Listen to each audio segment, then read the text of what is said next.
प्रश्नोत्तरी। गुरुवर नमोस्तु।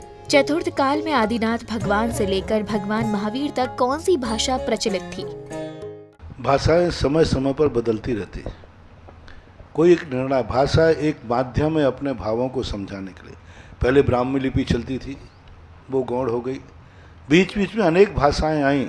आज आप देख लिए वर्तमान में धीरे धीरे हिंदी गायब हो रही है, इंग्लिश आ रही है।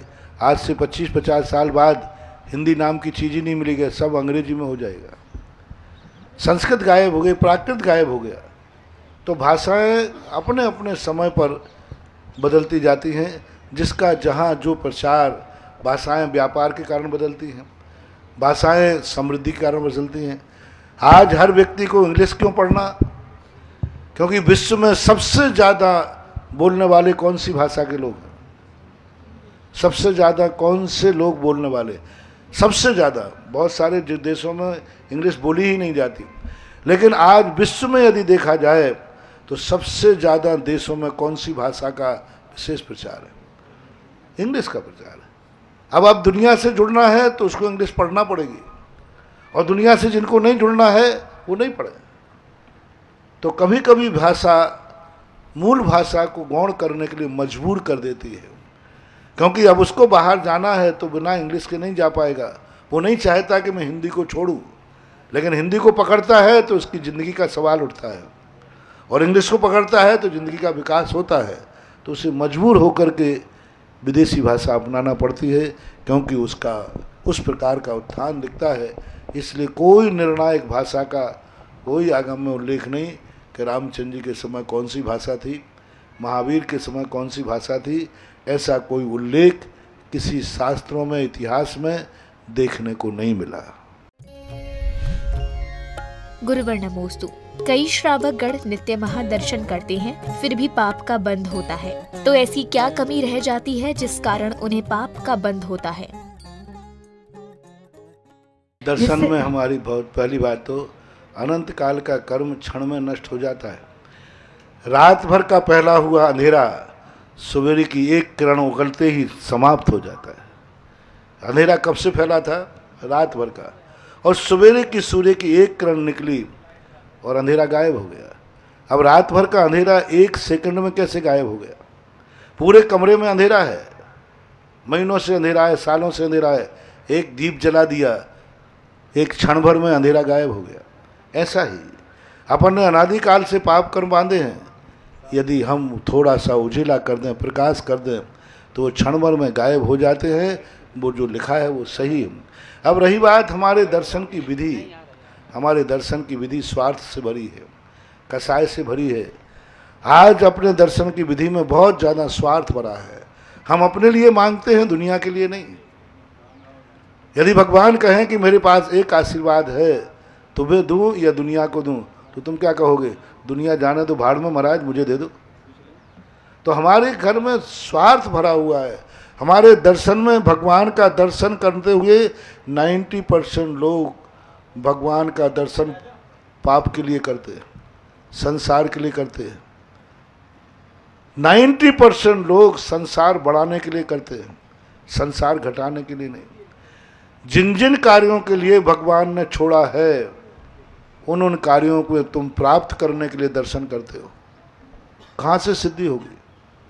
भगवान के प्रतिकूल, भगवान को जो जो कार्य पसंद नहीं है वो कार्य पाने के लिए हम दर्शन करते हैं। कहाँ से सफलता होगी? जो जो भगवान ने चाहा नहीं है उसको हम पसंद कर रहे हैं। यदि भगवान की जो मर्जी है, भगवान की जो चाहत है, भगवान को जैसे आचार विचार पसंद है, यदि वैसा आचार विचार पाने के लिए हम भगवान का दर्शन करें, तो क्षण भर में भी हमारे भी पाप क्षय को प्राप्त हो सकते। गुरुवर नमोस्तु। तीर्थंकर भगवान क्षत्रिय कुल के थे और क्षत्रियों के घर में मांस बनता है, तो क्या तीर्थंकरों को ये पाप नहीं लगा? क्षत्रिय लोग जो होते थे पहले जैन ही होते थे। जिस समय क्षत्रिय लोगों की स्थिति थी, सब के हंत अहिंसक होते थे, सब शाकाहारी होते थे, सब छान के पानी पीते थे। जो यादव हैं वो भी जैनी थे। नेमिनाथ भगवान जो यादव के वंशी थे, तो यादव वंशी आदि वंश से कोई ताल्लुक नहीं था। आप ही देखो ना, नीति लिखी है कि रात्रि उस स्थान पर व्यतीत करना जिस गांव में कोई ठाकुर रहता हो। ये नीति है। किस में रात्रि रुकना? जिस गांव में कोई ठाकुर रहता हो, यानी जिस गांव में कोई छत्री रहता है उस गांव में रात्रि व्यतीत करने में कोई संकट नहीं आएगा। और आज वर्तमान में कहा जाता है उस गांव में मत रखना, वो ठाकुरों का गांव है। महाराज जी, लेकिन यानी इतना अंतर आ गया। तो ये छत्री जो थे वो बहुत शुद्ध थे, पावन थे, वो इस प्रकार के हिंसक नहीं थे। आज वर्तमान में वो इस प्रकार के हिंसक हो गए। तो फिर नेमिनाथ भगवान जी की जब शादी होती है तो उस वक्त तो यही संदर्भ है कि मांसाहार के लिए जानवरों को नहीं, लेके वो एक बहुत बड़ा षड्यंत्र था, क्योंकि भगवान को वैराग्य दिलाना था। तो वे सीधे सीधे वन को नहीं जा रहे थे, तो उनके सामने ऐसा प्रस्तुतिकरण किया गया। वो एक वैराग्य दिलाने के लिए ये सारी क्रियाएं की गई थी। ना नेमिनाथ भगवान के समय कोई मांसाहारी था और ना मांस के लिए किया गया था। वो तो उनको वैराग कैसे आया? जैसे सौधर्म इंद्र ने एक नीलांजना को भेज करके नृत्य कराया और उसकी नीलांजना के नृत्य करते हुए मृत्यु हुई, क्योंकि भगवान को वैराग का निमित्त बनाना था। तो इस समय भगवान को वैराग्य करने के लिए वो घटना की गई थी, ना कि और वो समय ऐसा बोलने के लिए कहा गया। उसके साथ में बहुत लंबी चौड़ी कहानी है। वो मांसाहार का समर्थन कदापि नहीं। गुरुवर नमोस्तु। सम्यक दर्शन क्या है?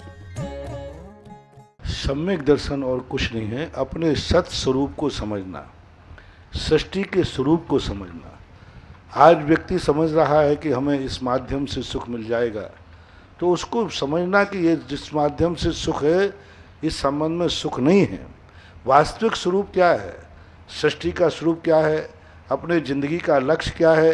क्या इतना स्वार्थमय लक्ष्य है कि हम मरें और मर जाएं, दूसरे को भी मार दें और स्वयं भी मर जाए? तो सत्य धर्म कहता है कि नहीं, मरो और मारने वाला धर्म नहीं हो सकता, जियो और जीने दो वाला धर्म हो सकता है।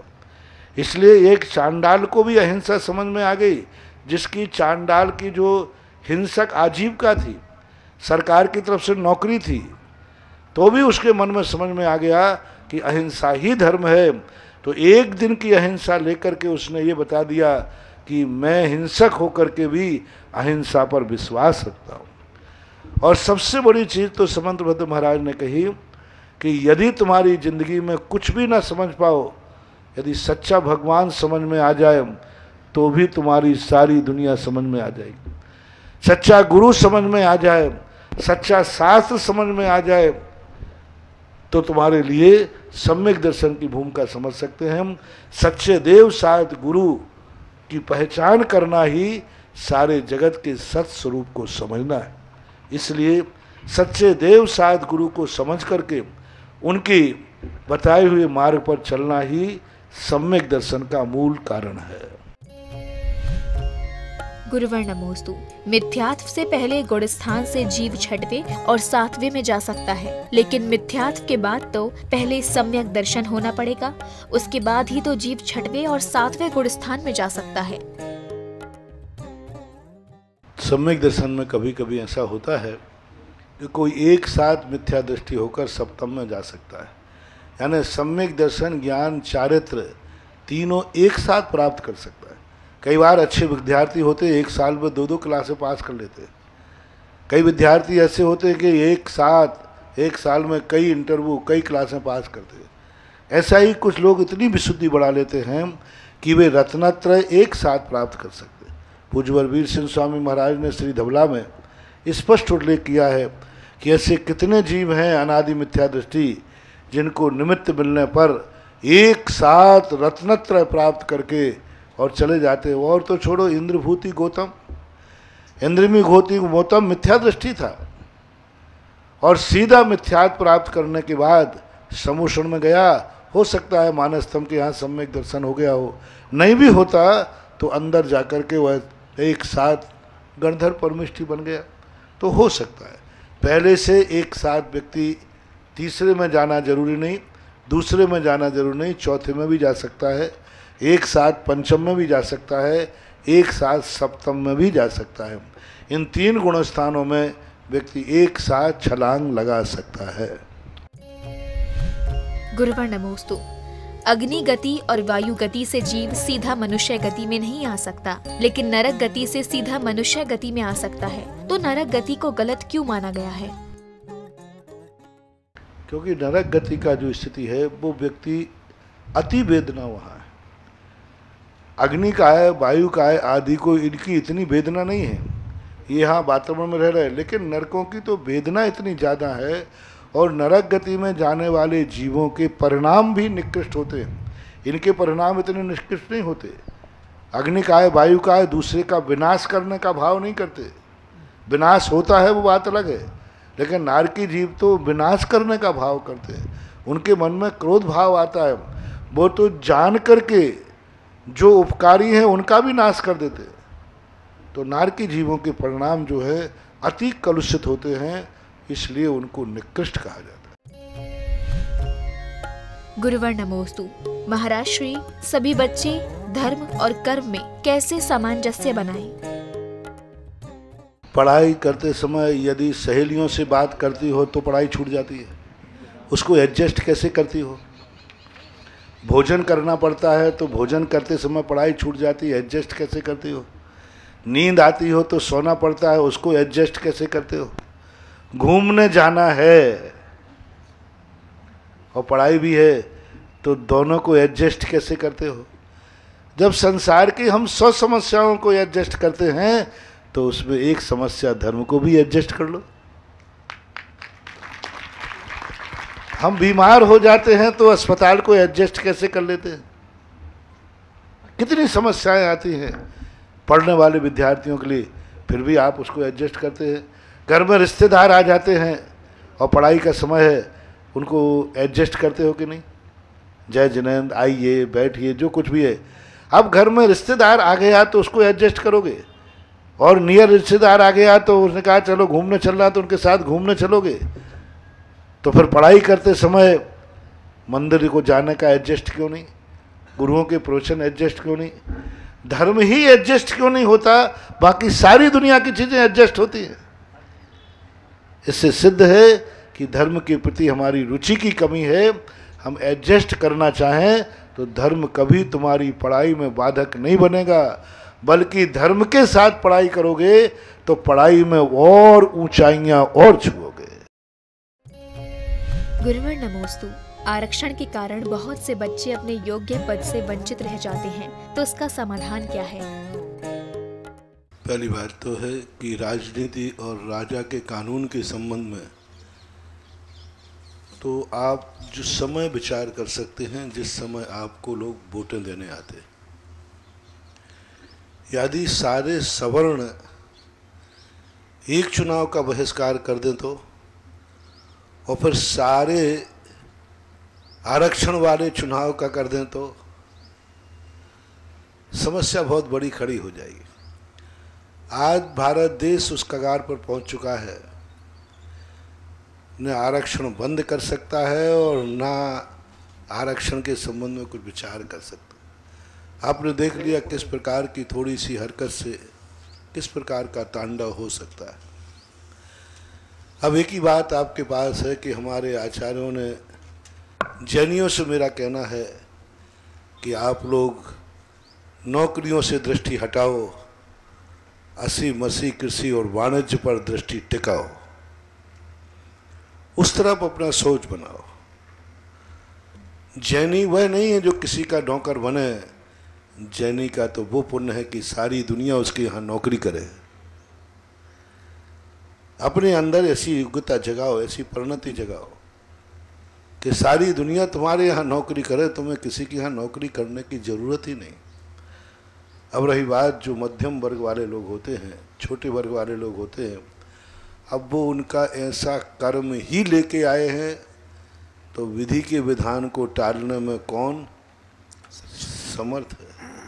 अब वो ऐसा कर्म ही लेके आए कि उनको नौकरी, और क्यों नौकरी के अधीन होना पड़ रहा है, तुमने कभी भगवान की नौकरी नहीं की, गुरु की नौकरी नहीं की, इसलिए तुम्हें ज़िंदगी चलाने के लिए नौकरी का सहारा लेना पड़ रहा है। यही तो मैं कहता हूँ कि सुबह से उठकर भगवान की सेवा करो, तो भगवान की सेवा करोगे तो दूसरों की सेवा नहीं करना पड़ेगी। सेवा तो करना है, बस अपने आराध्य की सेवा कर लोगे तो दुनिया, सारी दुनिया तुम्हारी सेवा करेगी। और जो आराध्य की सेवा नहीं कर सकते हैं उन्हें दुनिया की सेवा करना पड़ेगी। एक बार मैंने कहा था, जो महिलाएं कभी साधुओं को, धर्मात्माओं को अपने हाथ से रोटी बना के नहीं खिला सकते, कभी चौका लगाने का भाव नहीं आता, निश्चित समझना एक दिन उन्हें अपनी रोटी के लिए कहीं रोटी बनाना पड़ेगी। ये चौके की परंपरा इसलिए नहीं है कि साधु को भोजन मिल जाए, ये चौके की परंपरा इसलिए नहीं है कि साधु का पेट भर जाए, नहीं। मैंने तो कई बार कहा कि भोजन तो किसी भी प्रकार से साधु अपना पेट भर सकता है, बहुत सारे रास्ते, लेकिन श्रावक के हाथ से ही क्यों?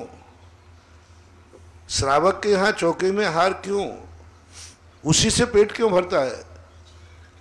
उसका मूल लॉजिक है कि महावीर कहते हैं कि हे श्रमण, तुम्हारा पेट तो कैसे ही भर सकता है, लेकिन तुम यदि एक श्रावक के यहाँ हार करोगे और श्रावक तुम्हें हार कराएगा तो हमारे भक्त को कभी पेट की आजीविका के लिए किसी दूसरे के यहाँ रोटी बनाने की नौकरी नहीं करना पड़ेगी। आप रसोईयन ना बन जाएं, इसलिए चौके की व्यवस्था की गई है। अभिषेक का जल, भगवान को अभिषेक की जरूरत क्या है? कौन से उनको गर्मी चल रही है? इसलिए किया कि हमारा जैनी भगवान के अभिषेक का पानी भरेगा तो उसे कभी किसी होटल का पानी नहीं भरना पड़ेगा।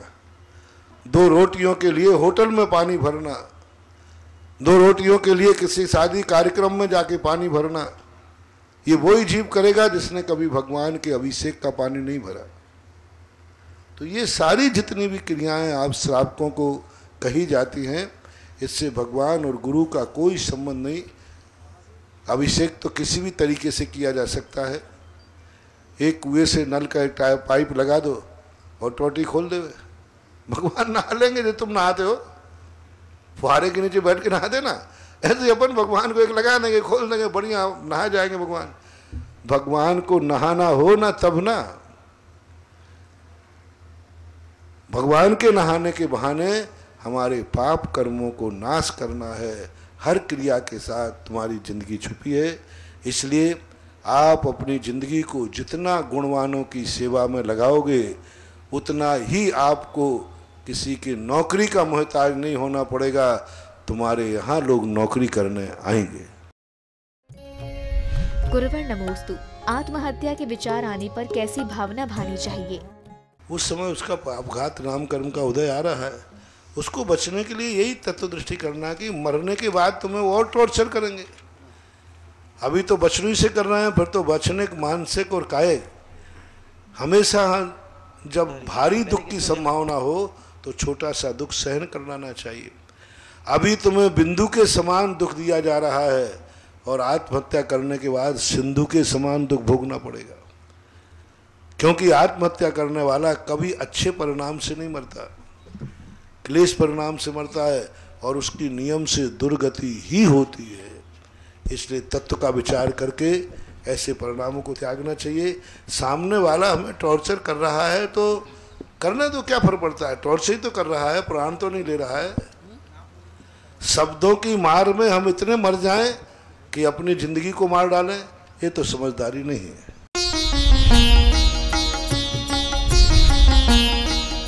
सुधा प्रश्नोत्तरी।